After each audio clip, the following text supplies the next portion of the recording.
الحمد لله المبدئ المعيد الغني الحميد والصلاة والسلام على أشرف الأنبياء خاتم النبيين سيد المرسلين شفيع المذنبين سيد الأولين والآخرين سيدنا وحبيبنا نبينا وكريمنا ومولانا محمد صلى الله عليه وسلم عبده ورسوله بالهدى ودين الحق أرسله. اما بعد فاعوذ باللہ من الشیطان الرجیم بسم اللہ الرحمن الرحیم ومن یوق شح نفسه فاولئک هم المفلحون.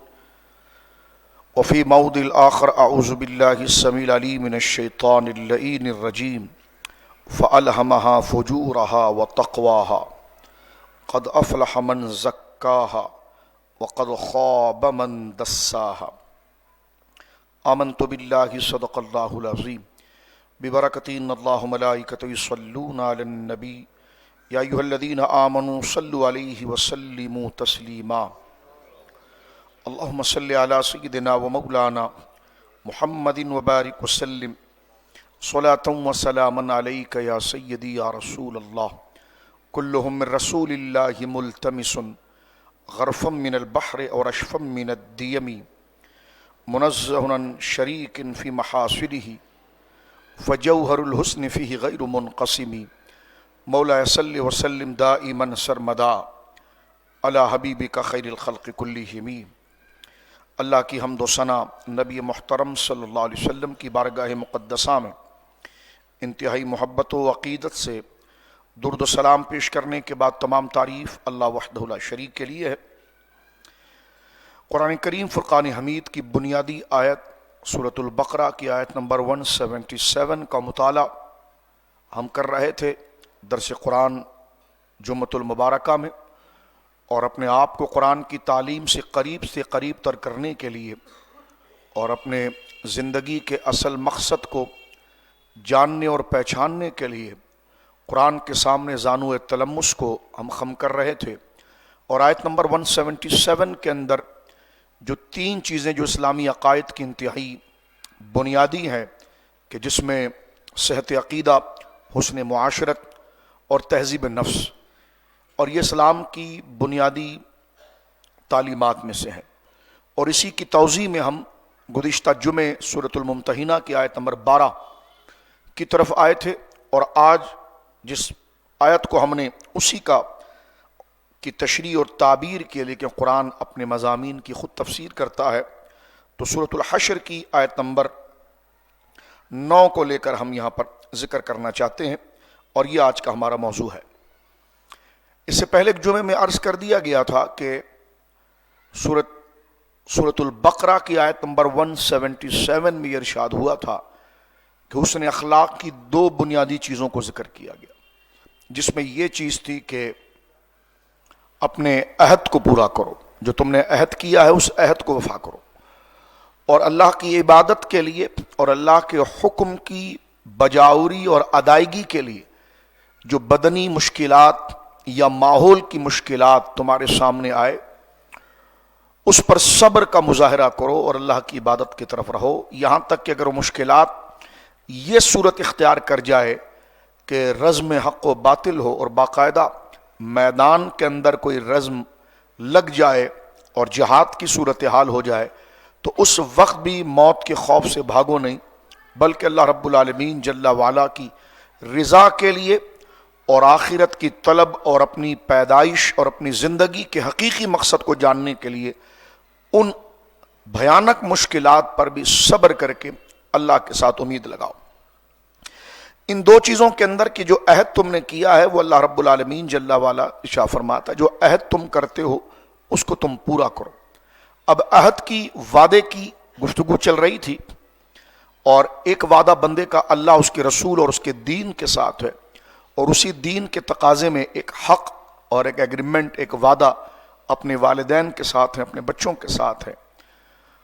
اپنے پڑوس کے ساتھ ہے، اپنے سماج کے ساتھ ہے، اور اپنے گرد و نواح کی چیزوں کے ساتھ ہے. یعنی انسان ایک حقوق اور وعدہ اور عہد کے دائرے کے اندر بندھا ہوا ہے، اور اس کا اسلام سب سے زیادہ ضروری درس دیتا ہے جو اخلاقیات میں آتے ہیں. اس کو دوسرے انداز میں بھی ذکر کیا گیا ہے کہ دین کی شکل کی جو 3 صورتیں ہیں توجہ کے ساتھ، یعنی صحت عقیدہ، حسن معاشرت اور تہذیب النفس بتا دیا گیا۔ حسن عقیدہ، صحت عقیدہ یعنی دل میں وہ انہی باتوں کو یقین اور سچ جانا جائے اور ایمان کا درجہ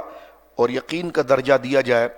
جس کو اللہ رب العالمین جل وعلا اور اس کے محبوب کریم صلی اللہ علیہ وسلم نے بیان کیا،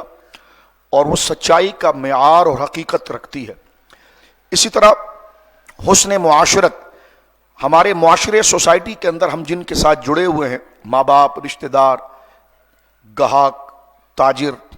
اڑوس پڑوس، محلے داری، گزر و بسر،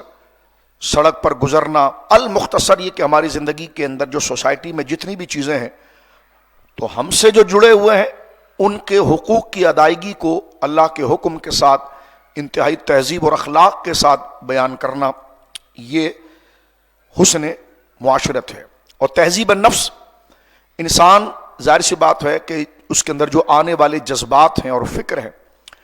وہ سمندر کی طرح ہیں، یعنی جس میں جواہرات بھی ہیں اور کچرا بھی ہے، اس میں پاکیزہ خیالات بھی ہیں اور ناپاک خیالات بھی ہیں، وہ ایک ساتھ انسان کے دماغ پر وارد ہوتے ہیں۔ تو تہذیب نفس کا معنی یہ ہے کہ اپنے خیالات کو پاک کرنا اور برے خیالات کو چن چن کر الگ کرنا، اور نیک خیالات اور نیک جذبات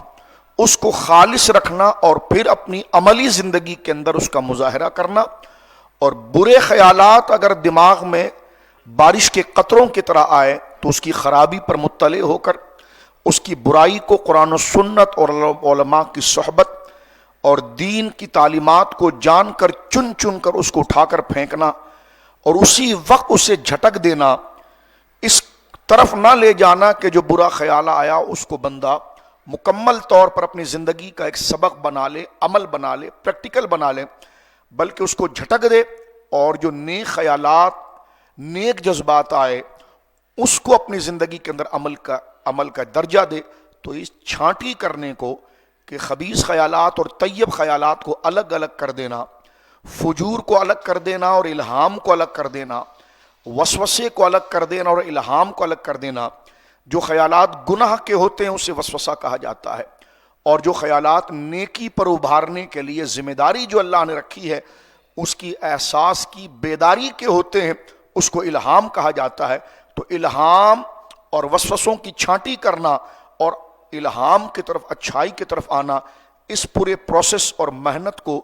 اس چھانٹی کو، اس عمل کو تہذیب نفس کہا جاتا ہے۔ یہ بنیادی چیز ہے، اس کو سمجھے بغیر نہ ہم باشعور ہو سکتے ہیں، بلکہ بدھو کے بدھو اور سست کے سست رہ جائیں گے،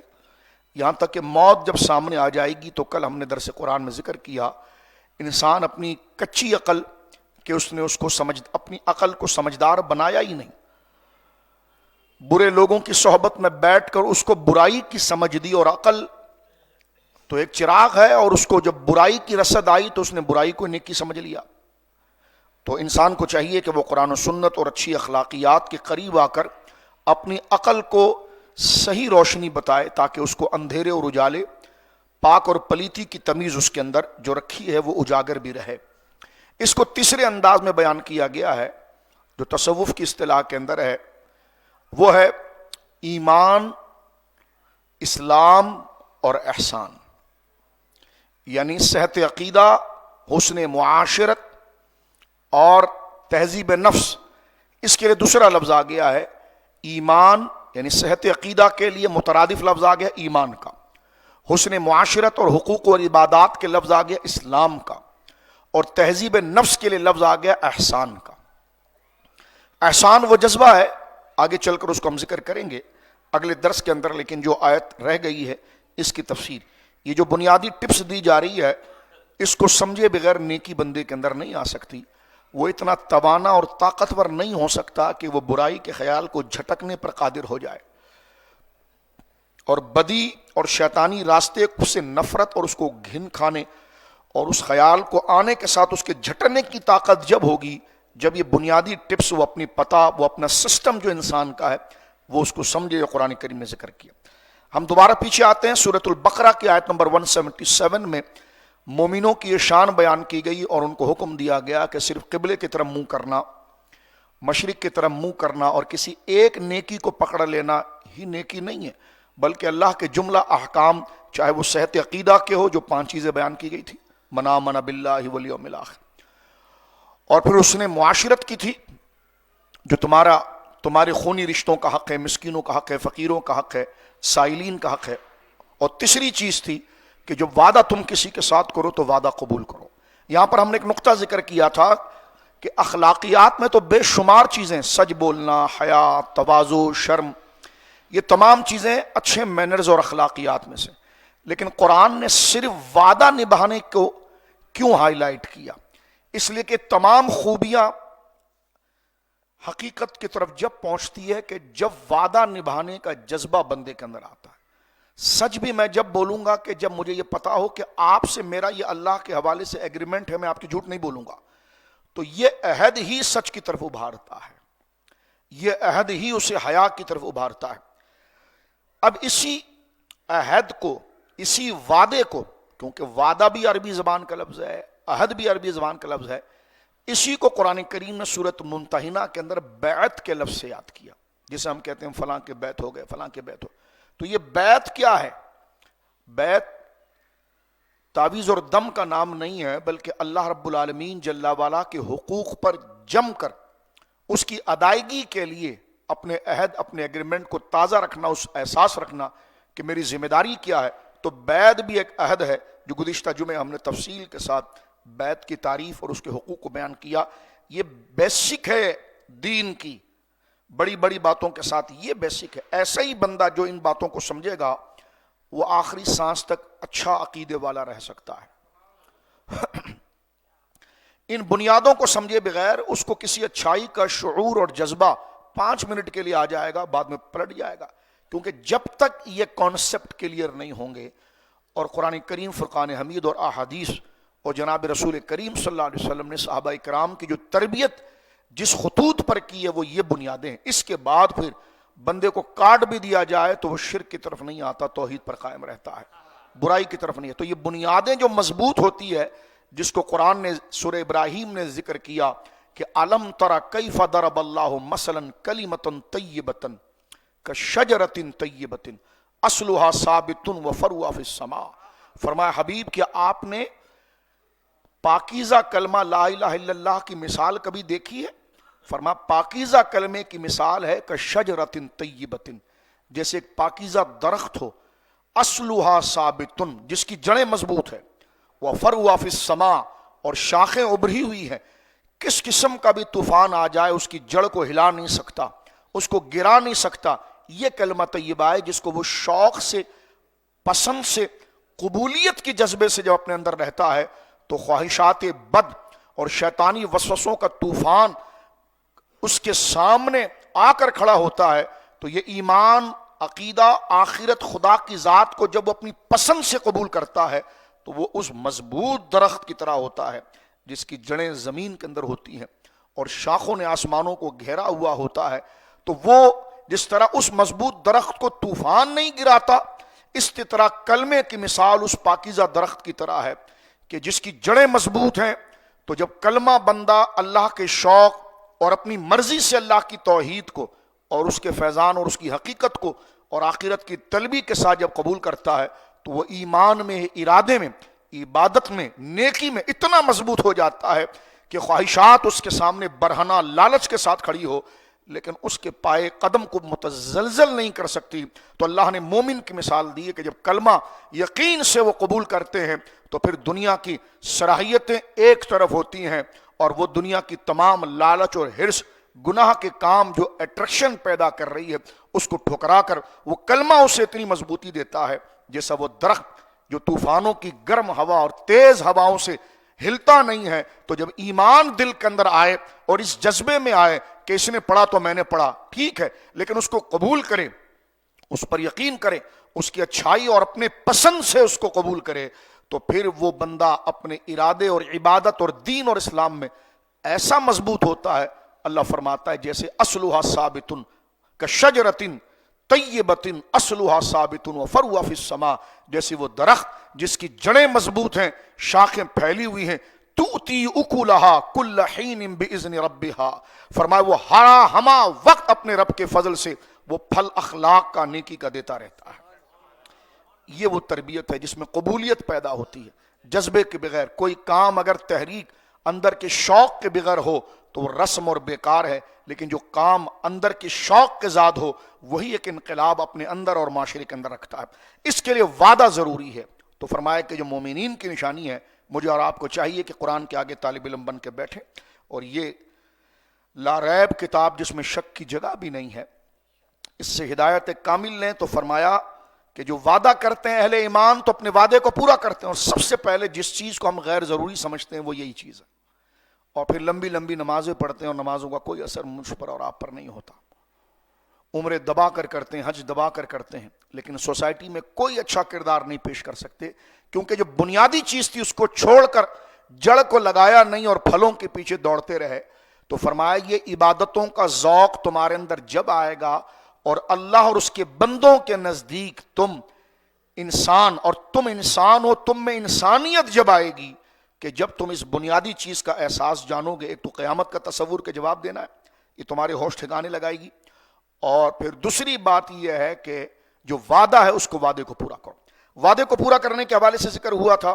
سورۃ الممتحنہ کی آیت نمبر 12 کہ حضور علیہ الصلوۃ والسلام کے پاس خواتین آئی تھیں اور حضور علیہ الصلوۃ والسلام نے ان سے بیعت لی۔ بیعت وعدہ ہی ہے، ایگریمنٹ ہی ہے، یعنی اللہ کے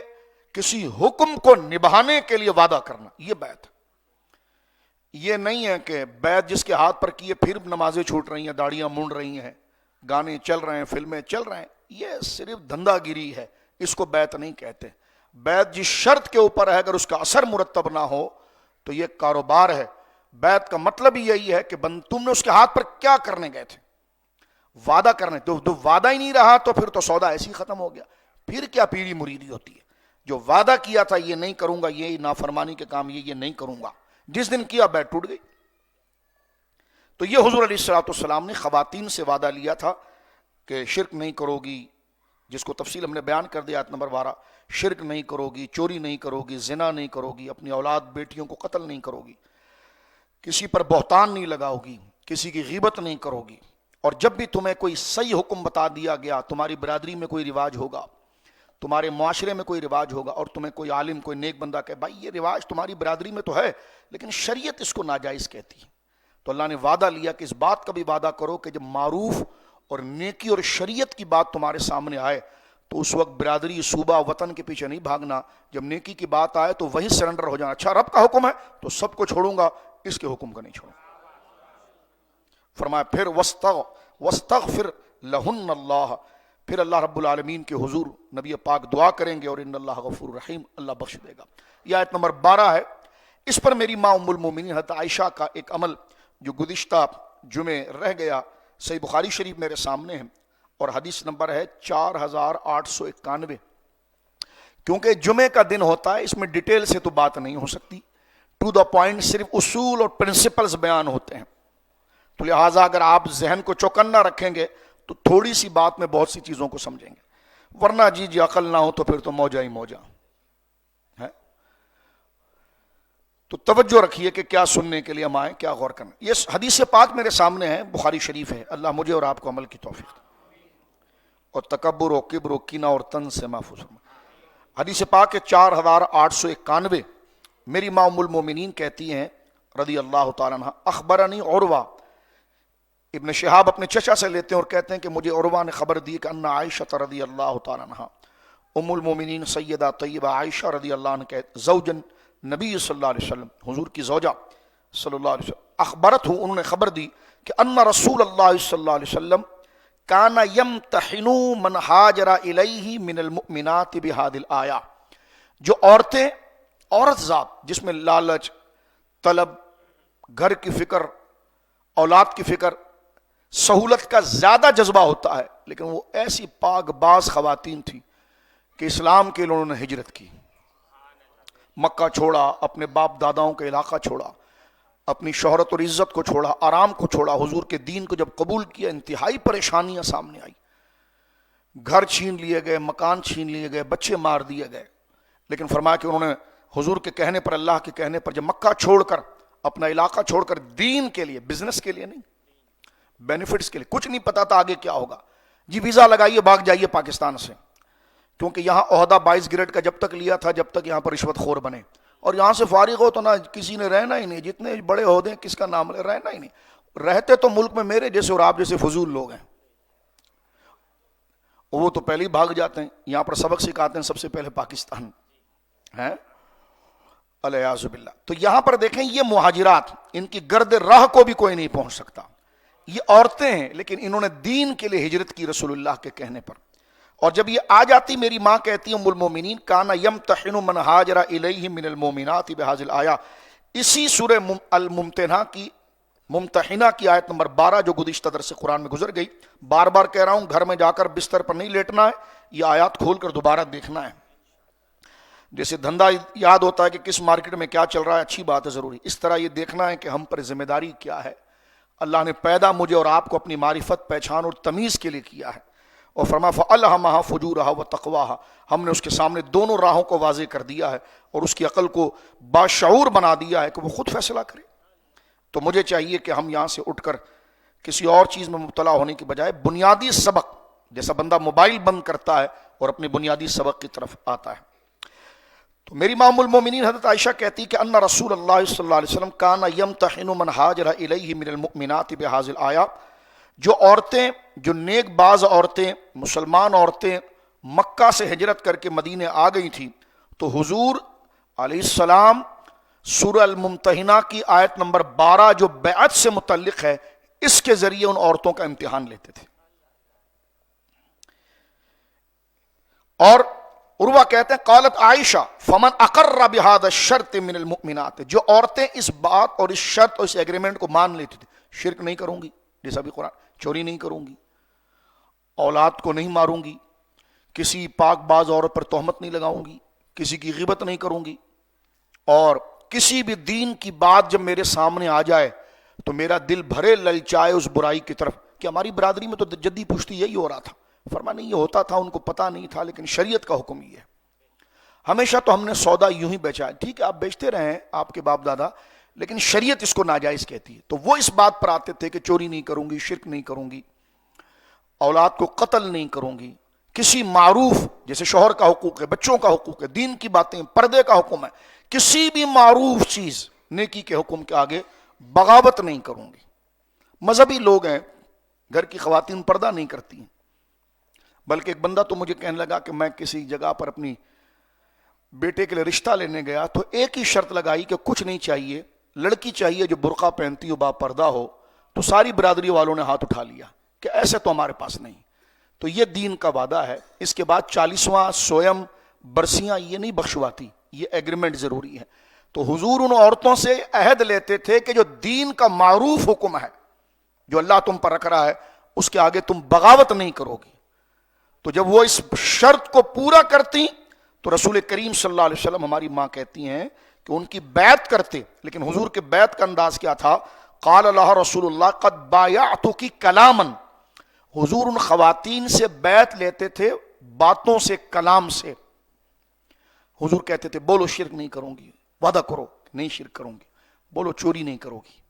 نہیں چوری کروں گی، زنا نہیں کرو گی، نہیں کروں گی، تہمت کسی پر نہیں لگاؤ گی، نہیں لگاؤں گی، کسی معروف اور نیکی کا جو حکم ہے اس کے آگے بغاوت نہیں کرو گی۔ کیوں، کیا وجہ ہے؟ ایسا نہیں کرو گے، جو حکم آ گیا قبول کرو گی، جی کروں گی، حکم پر، اپنے بچوں کو نہیں مارو گی، نہیں ماروں گی۔ پھر حضور کہتے ہیں بس تم نے مجھ سے بایعت کی، تم نے بیعت کر لی، لیکن حضور کے بیعت کا انداز میری ماں ام المومنین، بخاری شریف حدیث نمبر 4891، بخاری شریف کتاب التفسیر سورۃ الممتحنہ، بایعت کی کلاما، حضور ان سے کلام یعنی بات کر کے، جملہ کہلوا کر بیعت لیتے تھے۔ اور میری ماں کا جملہ ہے ولا واللہ ما مست یدہ یدا امرأۃ قط فی المبایعۃ، کبھی حضور علیہ الصلوۃ والسلام نے عورت کے ہاتھ میں ہاتھ دے کر بیعت نہیں لی ہے، یعنی حضور سید عالم نے کسی عورت کے ہاتھ کو کبھی نہیں چھوا بیعت کے لیے کہ ہاتھ آگے بڑھایا ہو، حالانکہ حضور بمنزلت والد کے ہیں، اور خواتین نے ہاتھ پر ہاتھ رکھا ہو۔ میری ماں کہتی ہے واللہ ما مست یدہ یدا امراتن قط فی مبایعتہ، کہ حضور سید عالم نے بیعت لیتے وقت کسی عورت سے مصافحہ نہیں کیا، بلکہ کلام سے بیعت لیتے تھے، اور وہ خواتین آگے سے جملہ دہراتی تھی. تو یہ حضور علیہ الصلوۃ والسلام کا طریقہ کار ان خواتین کے ساتھ بیعت کا تھا. اب آئیے یہاں پر کچھ مرد حضور کی بارگاہ میں حاضر ہوئے ہیں. میں نے گزشتہ درس میں یہ بھی بات کی تھی، کیونکہ یہ ایک بڑا وسیع موضوع ہے اور سیکھنے کا موضوع. اس کو نہیں سیکھے تو جانوروں جیسی زندگی. اب دیکھیں میں اور آپ اس باتوں کو سن رہے ہیں تو اس بات کا چھپ چھپ کر میں اور اعتراف کر رہے ہیں کہ کتنی بڑی غفلت ہم نے کی ہے، آج تک اس موضوع کو سمجھا نہیں جو بیسک ہے. لوگ کہتے ہیں یہ فلاں تقریر کریں، میں نے کہا وہ بھی کرتے ہیں لیکن جو بنیاد ہے اس کو لے کر چلے نا. اب دیکھیں یہ حدیث پاک میرے سامنے بخاری شریف ہے، کتاب الایمان حدیث نمبر 18. مسلم شریف میں بھی روایت 2 جگہ موجود ہے، 4463 اور 4461 پر. حضرت عبادہ بن صامت رضی اللہ تعالیٰ عنہ کہتے ہیں کہ ان رسول اللہ صلی اللہ علیہ وسلم قال وحولہ عصابۃ من اصحابہ. حضرت عبادہ بن صامت کہتے ہیں کہ رسول کریم صلی اللہ علیہ وسلم نے فرماتے ہیں اور ہم حضور علیہ الصلوۃ والسلام کے ارد گرد ایک جماعت کی کیفیت میں تھے. یہ عصابۃ عربی زبان میں اس جماعت کو کہتے ہیں جس کا اطلاق جو ہے وہ 10 سے لے کر 40 کے قریب افراد کے اوپر اس کا اطلاق ہوتا ہے. یعنی ہم اس تعداد کے اندر حضور سید عالم کے پاس موجود تھے. اور کیا کہتے ہیں کہ سرکار دو عالم نے فرمایا بائعونی، مجھ سے بیعت کرو. اب یہ بیعت کا معنی کیا؟ وعدہ. ہم کیا بیعت کرتے ہیں اور صحابہ کیا بیعت کرتے ہیں؟ یہاں 2 چیزیں دیکھیں. یہ بیعت جہاد کی نہیں ہے. بعض لوگ جو طریقت پر خواہ مخواہ غصہ نکالتے ہیں، یہ صوفی فلاں ہے. میں نے کہا آپ نے فراڈیوں کو دیکھا ہے. صوفیت یہ نہیں کہ جو آپ بازار کے اندر کسی سوداگر کو دیکھ رہے ہیں. تصوف کا معنی ہے بندے کے اندر مومن میں یہ فکر کو اجاگر کر دینا کہ تیری عبادت، تیری زندگی کا مقصد اللہ کی فرمان برداری ہے، نہ کہ خواہش کی پیروی. یہ بنیاد جو زندہ کرتی ہے اس فن کو طریقت کہتے ہیں. اور جو اس فن یہ کیفیت نہ کر پایا وہ صرف دھوکہ ہے، وہ سوداگری ہے. یعنی میں جملہ پھر دوہراؤں، طریقت کیا ہے؟ مومن کے اندر قرآن و سنت کے ساتھ شیخ ایسا ہو جس کی صحبت میں بیٹھ کر مرید میں طالب علم میں، مرید طالب علم اسٹوڈنٹ، دوسرا لفظ لے لیں، لفظ مرید سے گھبراتے ہیں تو دوسرا لفظ لے لیں. مرید کا معنی شاگرد، طالب علم، مرشد کا معنی استاذ. ایسا استاد جس کی صحبت میں بیٹھ کر بندے کا مزاج حقیقی مقصد کی طرف آ جائے کہ میری زندگی کی گزر کا مقصد اللہ کی عبادت ہے نہ کہ خواہش کی پیروی. یہ فکر بندے کے اندر آ جائے، اسی اصول اور اسی سبجیکٹ پر خدمت کو طریقت کہتے ہیں. اب اگر اس پر اعتراض ہوگا تو دین پر اعتراض ہے. یہ تو کہتے ہیں طریقت کو ہم نہیں مانتے. تو میں نے کہا کیا کیسی عبادت پڑھتے ہو؟ کہنے کہ اللہ کے لیے کرتے ہیں، خیال کو چھانٹ کر کرتے ہیں. خیال ادھر ادھر جائے تو برے خیال کو چھانٹ کر نیکی کی طرف آتے ہیں. میں نے کہا اسی پریکٹس، اسی ایکسرسائز کو تو اسی سبجیکٹ کو، اسی پریکٹس کرانے کو اور اسی سبجیکٹ کو، اسی موضوع کو طریقت کہا جاتا ہے، جس کو احسان کہا جاتا ہے. ان تعبد اللہ کأنک تراہ، جو رسول اللہ صلی اللہ علیہ وسلم نے حدیث جبرائیل میں فرمایا کہ عبادت ایسے کر جیسے تو خدا کو دیکھ رہا ہے. فَإِن لَمْ تَكُنْ تَرَاهُ فَهُوَ يَرَاكَ، عبادت ایسے جذبے سے کر، ایسے پاکیزہ دھیان سے کر کہ جیسے تو خدا کو دیکھ رہا ہے. اور اگر یہ دھیان تیرا اتنا پاکیزہ نہ ہو کہ اس درجے کا اونچا خیال آئے تو یہ ضرور کر کہ خدا تجھے دیکھ رہا ہے.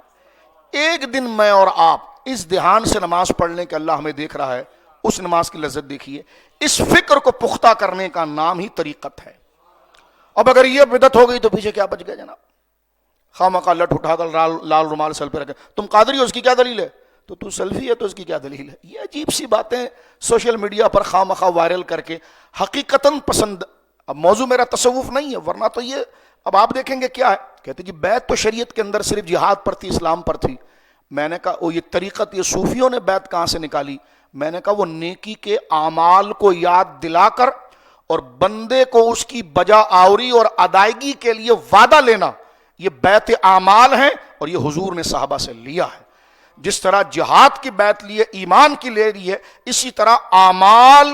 بتانا کہ یہ عمل تم کرو گے اور وہ کہیں کہ ہم اس کے پابند رہیں گے، یہ ہے بیعت اعمال اور یہی بیعت طریقت ہے. اب دیکھیں حدیث پاک، اس اصول کو سمجھ لیجیے. حضرت عبادہ بن صامت کہتے ہیں کہ ان رسول اللہ صلی اللہ علیہ وسلم قال وحولہ اصابۃ من اصحابہ، کہتے ہیں کہ حضور علیہ الصلوۃ والسلام کے گرد میں ہماری صحابہ کرام، ہم دوستوں کی ایک جماعت تھی، بایعونی، تو حضور نے فرمایا مجھ سے بیعت کرو، اللہ تشرکوا باللہ شیئا، اس بات پر بیعت کرو کہ اللہ کے مقابلے پر کسی کو شریک نہیں کرو گے، ولا تسرقوا، اور تم چوری نہیں کرو گے، ولا تزنوا، اور اے مردوں اعلان کرو تم زنا نہیں کرو گے، ولا تقتلوا اولادکم، اور اپنی اولادوں کو قتل نہیں کرو گے، یعنی جیسے پہلے بچیوں کو قتل کر دیا جاتا تھا۔ فرمایا ولا تأتوا ببہتان تفترونہ بین ایدیکم وارجلکم، چوری نہیں کرو گے، زنا نہیں کرو گے، اپنی اولاد کو قتل نہیں کرو گے، اور اپنے پاس سے گھر کے کسی فرد پر بہتان نہیں باندھو گے، کیونکہ یہاں پہلے وضاحت اس کی گزشتہ درس میں ہو چکی ہے، یہاں پر اللہ حدیث میں بھی اور قرآن میں بھی ایدیکم وارجلکم، کچھ عمل کو ہاتھ اور پاؤں کی طرف منسوب کیا ہے، یہ استعارہ ہے تہمت لگانے سے، یعنی کسی پاک باز پر تہمت نہیں لگاؤ گے، جو ہمارا عام وتیرہ بنا ہوا ہے معاذ اللہ، اس سے معاشرے میں اعتماد اور محبت ختم ہوتی۔ فرمایا وعدہ کرو شرک نہیں کرو گے، چوری نہیں کرو گے، زنا نہیں کرو گے، اپنی اولادوں کو قتل نہیں کرو گے، اپنے گھر کے پاس کے کسی فرد پر بہتان نہیں لگاؤ گے،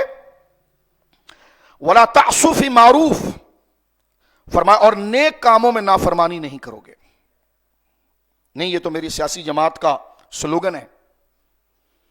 میں جس جماعت میں ہوں اس جماعت کے وزیر یہ کرتے ہیں، ارے غلط کرتے ہیں، آپ نے ہماری جماعت کے خلاف بولا، حضور نے اسی کی بیعت لی تھی کہ تم خدا کے بندے ہو، سیاسی لوگوں کے نہیں۔ فرمایا ولا تعصوا فی معروف، دین کی کسی بات کے سامنے بغاوت نہیں کرو گے، اور فرمایا کہ نیک کاموں میں نافرمانی نہیں کرو گے، اور پھر حضور علیہ الصلوۃ والسلام فرماتے ہیں فمن وفا منکم فاجرہ علی اللہ ومن اصاب من ذلك شيئا فعوقب في الدنيا فهو كفارة له ومن اصاب من ذلك شيئا ثم ستره الله فهو الى الله ان شاء عفا عنه وان شاء عاقبه فبايعناه على ذلك۔ فرمایا کہ کسی معروف بات میں، نیکی کے کام میں نافرمانی نہیں کرو گے، تم سے جو وعدہ وفا کیا اس کا اجر اللہ کے ذمہ ہے، یعنی اللہ نے فرمایا تم میرے عہد کو پورا کرو، میں تمہارے عہد کو پورا کروں، اور جو ان چیزوں میں کسی کا مرتکب ہو گیا، گناہ کا کام کا مرتکب ہوا، تو دنیا میں اگر اس کو سزا مل گئی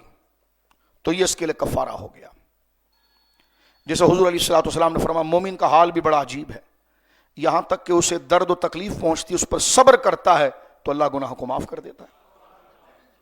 تو فرمایا کہ جسے اس کی خطاؤں کی سزا، یہاں تک کہ ہلکا سر کا درد بھی یہ گناہوں کا کفارہ بنتا ہے، یہ حضور کی امت کا خاصہ ہے۔ کمر کا درد بھی ہے، ایک شخص حضور سید عالم کے پاس آیا اور اس کا منہ اور آنکھیں چھلی ہوئی تھی جیسے کسی نے رگڑ دیا ہو، تو کہا یا رسول اللہ، حضور نے فرمایا یہ کیا ہوا؟ فرمایا یا رسول اللہ یہ میں گزر رہا تو میرا دھیان نہیں رہا اور میرا چہرہ جا کر دیوار سے لگ گیا اور یہ میرا چہرہ چھل گیا، میری آنکھیں زخمی ہو گئی۔ تو حضور تو پھر نبی پاک ہیں صاحب، عقیدہ، فرما کیا تھا؟ فرما راستے سے گزر رہا تھا، ایک عورت پر میری نظر پڑی اور میں دیکھتا ہی رہا، اور پھر جب میں مڑا تو میرا منہ جا کر ادھر لگا تو سرکار نے تھپکی دی، جا شکر کر خدا کا کفارہ ہو گیا۔ تو فرمایا یہ تکلیف اور اذیت، یہاں تک کہ سر کا درد ہے، کمر کا درد ہے، بیماری ہے، اس میں آہو فغاں کرنے کی بجائے اس پر صبر کرنا، تو حضور علیہ الصلوۃ والسلام نے اس بات پر بیعت لی ہے۔ فرمایا کہ اگر کسی نے کوئی غلطی یا گناہ کا کام کر لیا فَأُوقِبَ فِي الدُّنْيَا فَهُوَ كَفَّارَةٌ لَهُ، اور کوئی اذیت اور تکلیف دنیا کے اندر آ گئی تو فرمایا وہ اس کا کفارہ بن گیا۔ اور کوئی کہتا نہیں مجھ پر تو کوئی مشکل ہی نہیں آتی ہے، سارے معاملہ ٹھیک ہے۔ آگے فرمایا وَمَنْ أَصَابَ مِنْ ذَلِكَ شَيْءٍ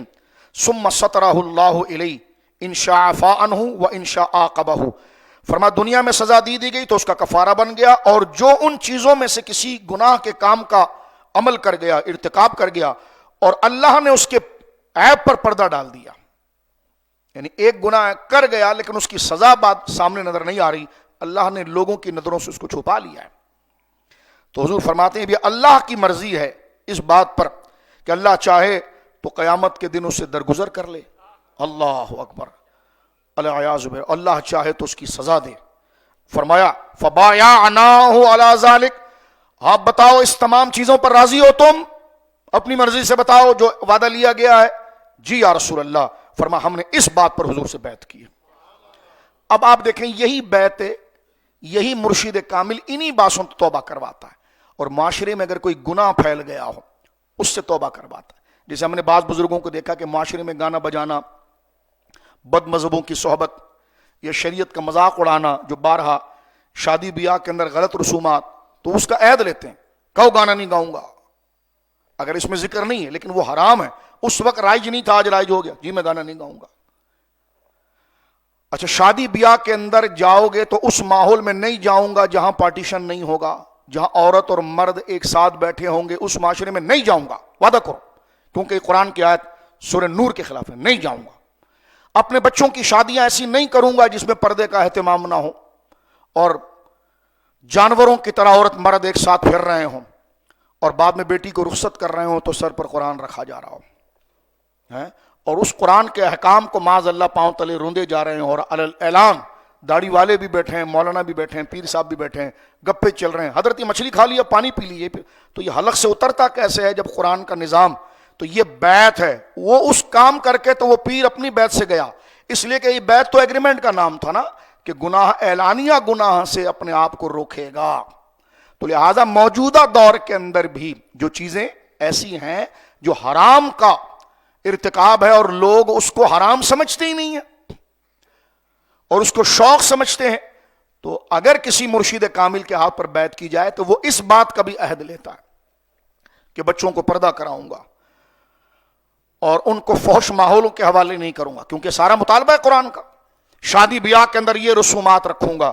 تو فبایعنا علی ذالک، تو ہم نے حضور سید عالم صلی اللہ علیہ وسلم کے ہاتھ پر اسی بات پر بیعت ہم نے کر لی۔ اور میں آخری حدیث یہاں پر ابو داؤد شریف سے پڑھتا ہوں، صرف ترجمے پر اکتفا کرتا ہوں، اور یہ بیعت طریقت کی بنیادی دلیلیں ہیں، کیونکہ وقت مختصر ہوتا ہے، یہ دو باتیں ہو گئیں۔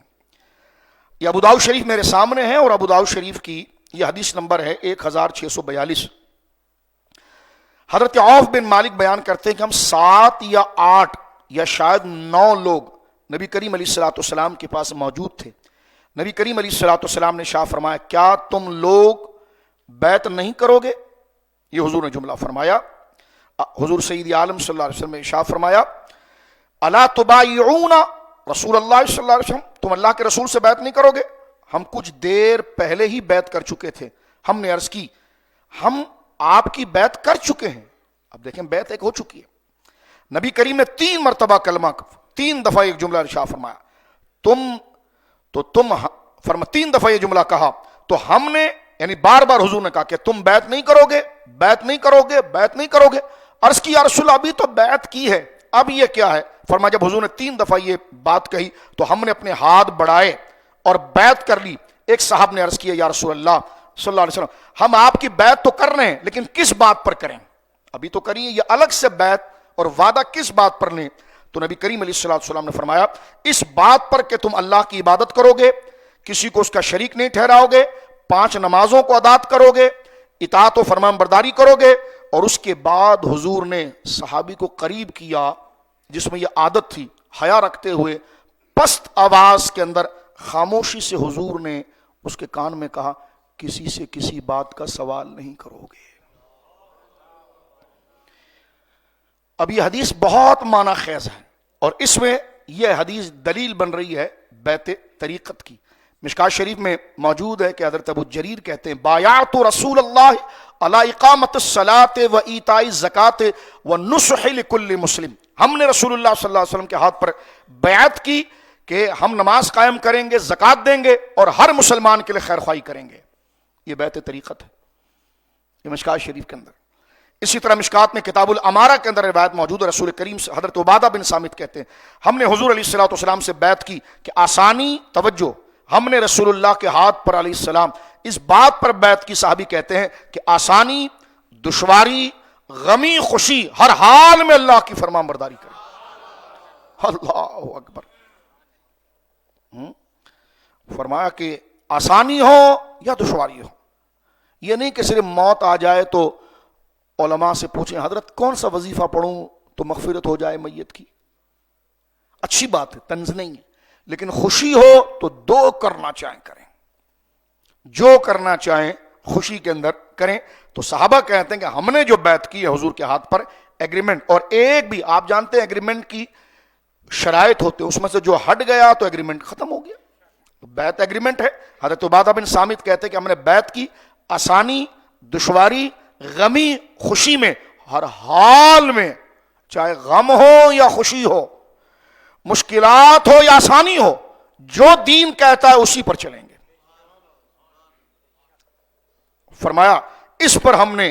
اور فرمان برداری پر، اور اس بات پر ہم نے کہ امیر سے نہیں جھگڑیں گے، جو ہم پر شریعت کے مطابق با اخلاق با کردار امیر بنا دیا گیا، ہم اس سے نہیں جھگڑیں گے، اور اس بات پر کہ ہم جہاں بھی ہوں حق بات کہیں گے، اور اس حق بات کہنے پر کوئی کہے ارے مولانا دنیا چاند پر پہنچ گئی ہے، آپ یہ کہہ رہے ہیں، تو میں کہہ رہا ہوں لبرلوں ہم نے تمہارے پاؤں پکڑے، گورنمنٹ کا ایجنسیز کا سارا پیسہ تو آپ کا ہی ہوتا ہے، یہاں تو دیندار طبقے کو مار بھی دیا جائے تو کوئی پوچھتا نہیں ہے، اور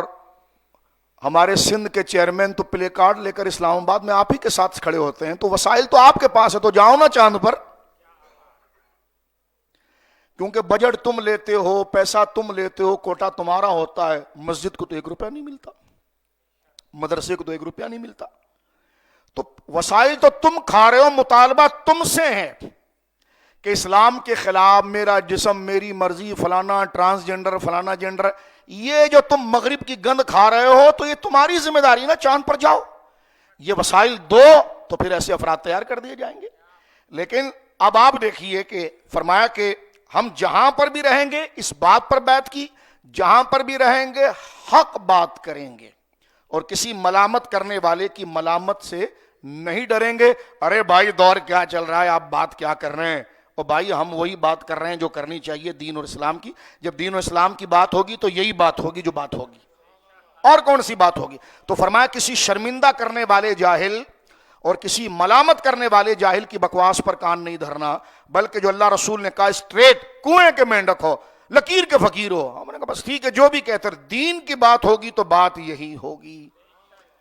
بات جو ہے وہ اسی طرز پر ہوگی، نہ کہ سپریم کورٹ کے طرز کے اوپر جو ٹرانسجینڈر کا فیصلہ آیا کہ جس کو لوگ اچھا سمجھیں گے وہ فحاشی ہوگی، اور جس کو لوگ برا سمجھیں گے وہ فحاشی ہوگی، اور جس کو لوگ اچھا سمجھیں گے وہ حیا ہوگی، اور آئین کا سرنامہ ہے، کوئی قانون قرآن کے خلاف نہیں بنے گا، اور چیف جسٹس فیصلہ صادر کر رہا ہے۔ اگر لوگوں کی عادت، یعنی خلاصہ اس فیصلے کا یہ ہے، لوگوں کی عادت یہ ہو جائے کہ مرد مرد سے شادی کریں اور اکثریت اس طرف ہے، تو پھر قانون یہ بنے گا کہ یہ بے حیائی نہیں ہے۔ اب اگر کوئی بندہ کہ یہ بے حیائی ہے تو اس پر FIR جو ہے کہ وہ آ جائے گی، تو یہ قانون، اس لیے مغرب کی جمہوریت پر لعنت بھیجی جاتی ہے کہ رشوت کھلا کر ڈبے میں سارے شرابی، زانی اور عیاش اور ایک طرف ہو جاتے ہیں۔ ابھی کوئی بات کر رہا تھا سندھ کے بارے میں، ایک صاحب جو عہدے پر تھے، کسی غریب کو مارا انہوں نے، ان کی ویڈیو چل رہی ہے، ابھی ان کو طوطا بنا کر آگے لایا جا رہا ہے۔ میں نے کہا کاش اللہ کے لیے بولتے تو بات کچھ ہوتی، توجہ ہے۔ تو ایسے لوگوں کو لا کر ایک طرف نافذ کرنا اور جو ہے کہ وہ کھڑا کرنا اور پھر کہنا یہ قانون ساز ہوگا، تو یہ عقل بھی نہیں مانتی کہ 1000 بد کردار ایک طرف ہو جائیں اور ان کی اگر اکثریت ہو جائے تو یہ تھوڑی ہو سکتا ہے کہ اگر برائی کو سپورٹ کرنے والے ایک طرف ہو جائیں تو یہ کون سی لاجک ہے کہ ان کی اکثریت کی وجہ سے برائی نیکی ہو جائے۔ تو اس لیے صحابی کہتے ہیں ہم نے بیعت کی اس بات کے اوپر ہر حال میں حق بولیں گے، چاہے کوئی ملامت کرنے والا ہم سے ملامت کرے۔ اللہ رب العالمین جل والا یہ ہماری جو بنیادی زندگی ہے اس کو سمجھنے کی توفیق دے، اور ہم سے سستی اور کاہلی کو اللہ رب العالمین ختم فرمائے۔ وآخر دعوانا